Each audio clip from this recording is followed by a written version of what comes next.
Talking Films. This is a podcast by DokuFest.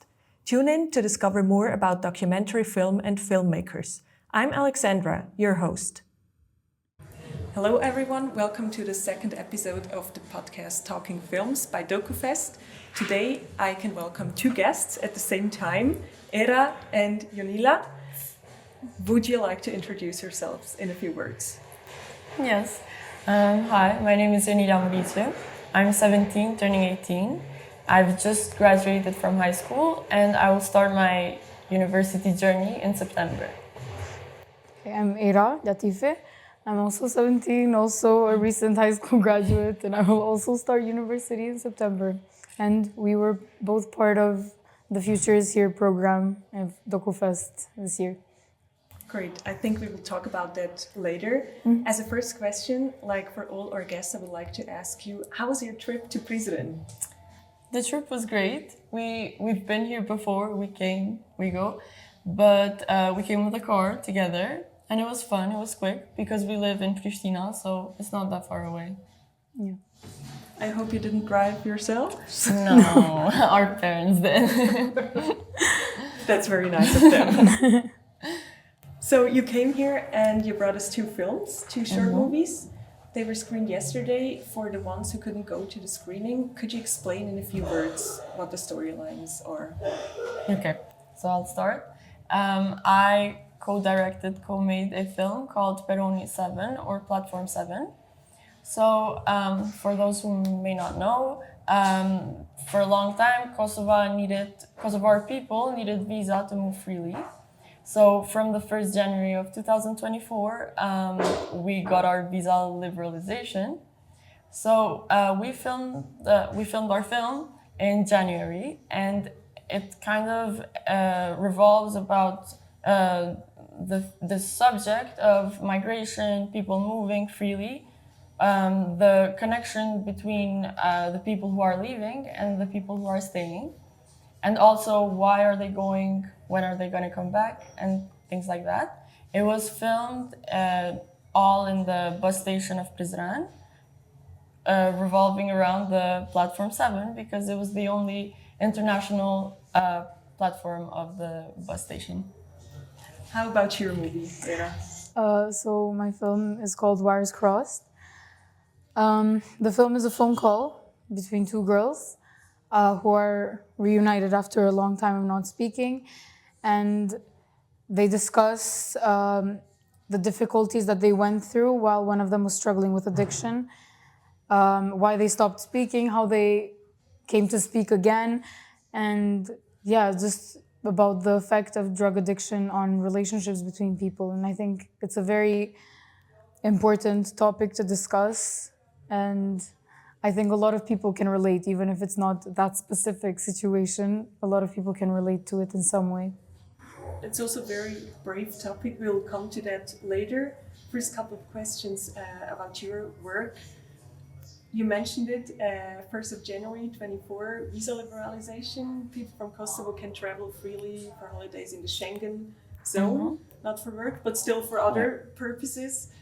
What moment was that for you? What did you feel? It was a really interesting moment because we had been waiting for it for a very long time. We saw it coming. We never were sure we were never sure when it would happen. And then as the 1st of January was kind of getting closer, we were getting more emotional and stuff.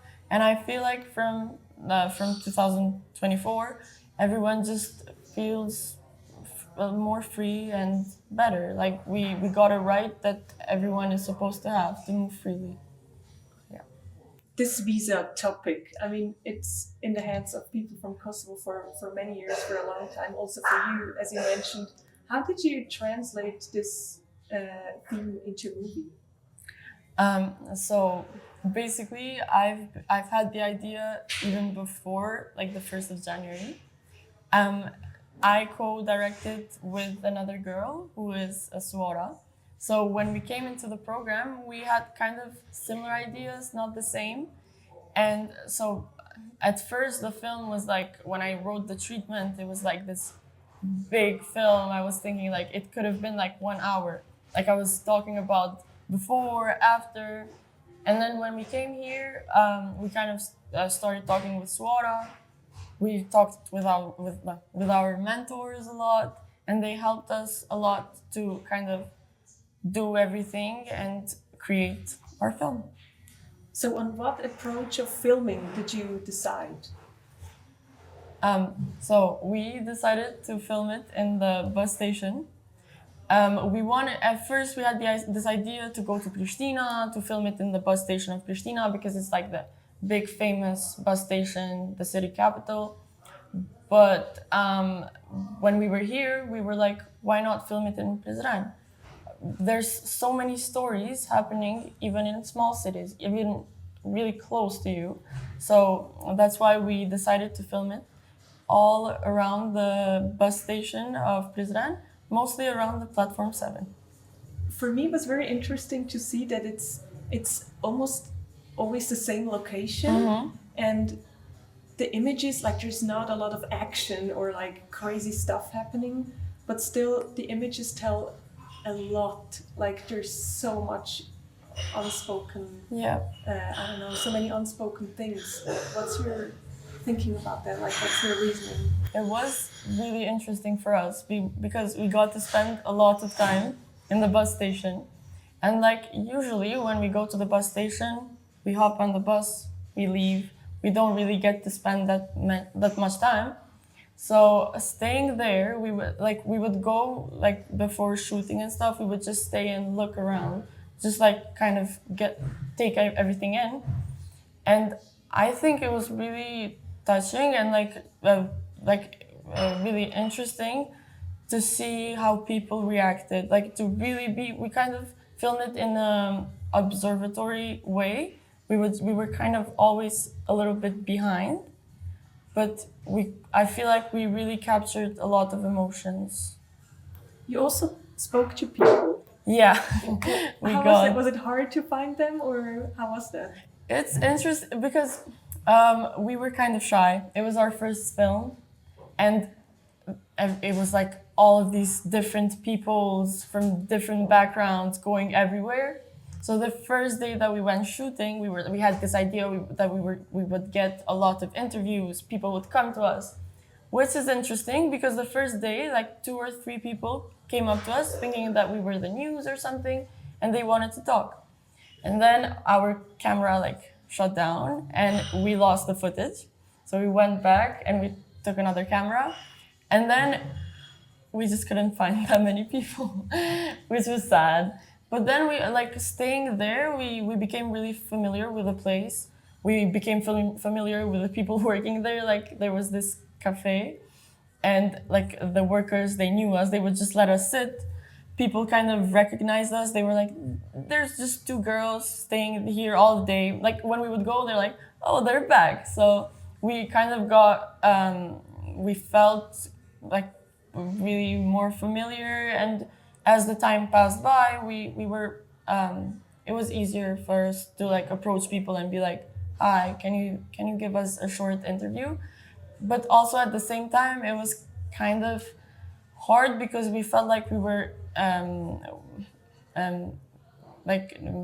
disrupting the departures. A deep moment between 2 connections. Yeah. So yeah. But still, you managed, and We it turned out managed. very well. The applause was big yesterday. Yes. So now to your work, in a very different setup, very different topic. Yeah. Why did you want to deal with this very heavy topics like addiction, mental health issues, a very complicated relationship at a young age? I think it's kind of a hidden truth about not just in Kosovo, but teenagers everywhere, that we do, a lot of teenagers do struggle with addiction, and they not all of the time do they have a safe space to kind of battle it. I think another part of it is that people who are addicted don't just, bring negative emotions upon themselves or negative experiences upon themselves. It's also kind of a pain to see someone you love being in that sort of situation. And I've seen firsthand how addiction can kind of tear someone down and destroy a relationship or destroy a family. And I feel like it's very important to discuss that. And one of like a very common response I got when I said the idea to people was, you know, I can relate to that and I would love to see that, because a lot of people have had a similar experience, but they just don't feel comfortable sharing. And yeah, I just think it's something that should be made less taboo, to be able to speak about struggles in life. And also just my biggest kind of message, I don't want to say that the film has a message because it's a personal story, it's a real story. The main thing that I wanted to convey with the film is the ability to forgive and the ability to start fresh with someone who has been through a situation like that. So, yeah. So that's what I wondered, if it's a real story, so it's based on real characters. Yes, it's a real story. I find it very interesting about your movie that the conversations, they're very intimate, very personal and like hurtfully honest, but also in a good way. Yeah. And this was kind of like a contrast to the images I saw. They were empty of people almost, very few people in the frames. What was your thinking behind this decision? So same as Jonila, when I got to the first camp in January, I had this big idea. It could have been a feature film, you know, it could have been 2-3 hours long. And my mentors, they were kind of like, okay, we need to tone it down a bit. Like you're not there yet. But yeah, I feel like it was an idea that came from discussing with my mentors and discussing with my friends as well, that we wanted to like make the conversation, the words being said, the main emphasis of the story, because that's where you really can understand what's going on. And I was talking to actually an editor yesterday. I think the editing process for me was very important, and it was very important that I was part of the editing process. I had help from people, of course. I had help from Hana Ameti, who was here for editing, and Liart, and everyone else. But I think it was very crucial that I was there, because the way that I connected the conversation with the visual frames was something that was just based on pure emotion. The way that I felt about a certain word, a certain sentence, if I saw a visual and it made me feel the same way, then I would connect those, you know? And I think that is part of the appeal of the film, that it's very raw and it's very emotional. What I really admired about the two women is that they reconcile with each other despite everything that happened. And it also made me reflect on my friendships, even though there's not like maybe the same topics, but still, was that your intention, or is it just like a side effect? I mean, yeah, I don't know. I think the film can be transmitted in a lot of different ways. It can have a lot of different meanings depending on who's watching it. And I think for some people, that may be a romantic relationship. For some people, that may be a friendship. It may be a relationship with a sibling, a family member, whatever. And I think just something that I learned through making that film is the importance of forgiveness and the importance of reconciliation. Because the two characters, the two girls who the story is about, it was a long time of no contact. It was like 3 years of no contact. And then the film was made very shortly after they reconciled. And I think it was just inspiring to see that story come to life. And yeah, I think it's very important to be able to give people a second chance, especially when dealing with addiction, because something that I also realized, and it's something that I like, it's said in the movie, is it wasn't you, it was also the drugs. So I think especially in a relationship or friendship with addiction, you have to realize that there's other kind of side effects to it. Both your ideas came to life through the training program Future is Here. Can you tell me more about what experience it was to participate there? We love this topic. Yeah, we cannot shut up about this topic. I'll talk about my experience, and then Ada can talk about her experience. For me personally, before coming to Future is Here, I had no idea that I could be a part of the film industry in any way. I always loved DokuFest. I used to come with my family during the summer, watch films and stuff. But then I saw the call for applications, and I found it really interesting. I thought it was really cool. And I asked my friends, I was like, do you want to come? They said no, so I applied by myself. And then it was like a process of you had to send your idea. We came from the first meeting, we saw films, we talked with really good directors and producers and also our mentors.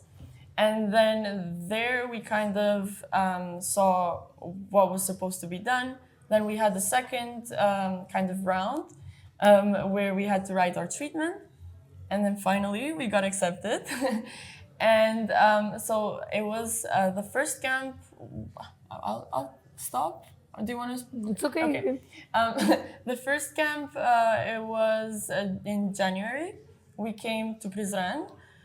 I personally didn't really have any idea what I was supposed to be doing because I love films. I love watching films, but I didn't know how long it's gonna take, what we're supposed to be doing. So we came here. We were a group of 12, 13 youngsters from all around Kosovo. And so the camp started. We were doing a lot of work every day. We had workshops, we had open discussions with a lot of different people from the film industry, mostly in Kosovo, but also abroad, like online meetings. And there we learned a lot, and we also kind of made a clear idea of what we're gonna do.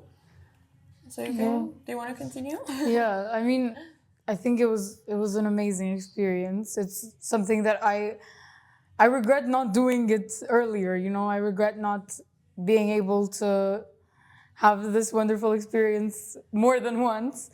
But yeah, I think we all got here with really no idea of what was going to happen. We had these very big ideas of our films, as I said before, and then we had to talk a lot with our mentors, with each other. And I think something that really, really made this experience what it was the collaboration that happened between us, the students, and also the mentors. I think they're like a really big part of this experience being what it is. They were so supportive at every step. They made us feel so seen and so safe because a lot of us had very personal stories, and even if our story wasn't personal, we were allowed to share whatever we wanted. Yeah. And when we were in like that group setting, we spent a lot of time together. For a week, we were together almost all the time. So we grew very close to each other. We made new friends. We built new connections. I think it's a very, very, very beautiful experience, and I recommend it to every teenager that I come across. Yeah, I really do recommend it. And for me, for example, I knew that I wanted to pursue a career in film. I've known that for a long time, but coming here really just like cleared away any doubts that I had if I wanted to do film, if I was right for the film industry. I think just because the atmosphere is so nice, the energy is so positive, and they'll never make you feel like you're not good enough. Your idea isn't good enough. Every idea is supported. It might have to be modified, but they're really, really supportive, and they're great at truly mentoring you. And we know that we've built some lifelong connections that we can come back to anytime we need. So yeah. And it's really interesting, at least for me, because I didn't believe in myself as much. I didn't think that I would be able to shoot or to go to shoot by myself or with my partner. But they made us feel so good, and we did almost everything. We learned everything by their amazing mentorship. So it was great. We learned so much for each part of filmmaking. Yeah, I think we were also I was also very confused on how we were supposed to make a short film in a week. And in the beginning, we kind of had complaints as well. Like we were like, how do you guys expect us to make this film in a week? We have to film, we have to edit, But then we realized it's very possible because they really did make everything possible for us. And it boosted our confidence so much in ourselves. I'd never used the camera professionally before. Same. And we went to shoot and then they would praise us and everything we did right. They would correct us and everything we did wrong. And they were never afraid to be honest with us, which is great. Never. Yeah. But I think we learned a lot from their honesty and their mentorship. So, yeah. And they made sure that we're happy with our product. Like if we didn't like it, they wouldn't be like, oh, it's good, it's fine, leave it like that. They would be like, go back, shoot it again, come back. If it's bad again, go back. Yeah. Because they knew that these films are really important to us, and they made sure that we're doing what we want to be done. Yeah. I can literally feel your enthusiasm. The room is very nice. It's really. We talk about the program with everyone. Yeah. It's really one of the best experiences that we've had. We had so much fun, but we also worked so much. Mm-hmm. I think any teenager who has just a bit of a creative side, not only people who want to be in the film industry, because we had a lot of students who don't want to deal with film in their future, and a lot of them, it kind of opened a new possibility for them. Now they say, for example, I might do something else as a career, but I still want to dabble in film here and there. And I think that's really great because it also showed us that you don't have to be one thing, You don't have to be just a filmmaker. You can be a filmmaker and a lawyer. You can be a filmmaker and an architect. You can be a filmmaker and a musician. And I think that's really beautiful. You said, however, that you want to stay in film. Yeah. Can you tell us more about your future plans? So I'll actually be attending film school in September. And I'm really excited. And I think a really big reason why I'm really excited is this camp. It kind of gave me a taste of what it would be like to be in a film school. We had lectures, we had trainings, and I think after the camp, I was really just 100% sure that I want to be in film school. And it opened a new possibility for me to be into documentaries, because I always saw myself as more of a fiction writer and fiction filmmaker, whatever. And now I think I'm much more kind of enthusiastic about documentaries, and I love documentaries a lot more now. So I'm really excited, and I know that I've made some connections here in DokuFest that I know will help me out a lot in my future. How about you, Jonila? So I won't be attending a film school. I'm gonna continue in architecture. I've always seen myself as an architect. I've always, whenever I thought about university, ever since I was really young, I was like, I'm gonna be an architect. But I was never, and I'm still never afraid of doing a lot of things. I do a lot of things, and I kind of like to leave doors open. But ever since DokuFest, ever since the camps and stuff, and this week also, I've found myself seeing a lot of opportunities. Even after, even if I become an architect, there's also always a possibility to kind of get in the film industry. And I think future is here, but also other workshops and stuff that we're doing are helping us a lot to kind of realize what we want to do and how we're going to do that. Because we're still young, sorry. Definitely. You're still very young and at the beginning of your careers, let's say, or whatever it will be. And this talk actually really inspired me as well. It really gave me some new spirit. So I hope it did the same to other people, especially to other youngsters. I think you made a great advertisement. I promise we don't get paid for this. Thank you very much for this conversation, Jonila and Era, and all the best. Thank you for having us. Find all the episodes of our podcast on YouTube. Share the episodes with your friends and make sure to follow DokuFest on social media. Organization of this podcast, Blerina Kanja and Samir Karahuda. Production, Flutura Balai. And I'm your host, Alexandra Hildman.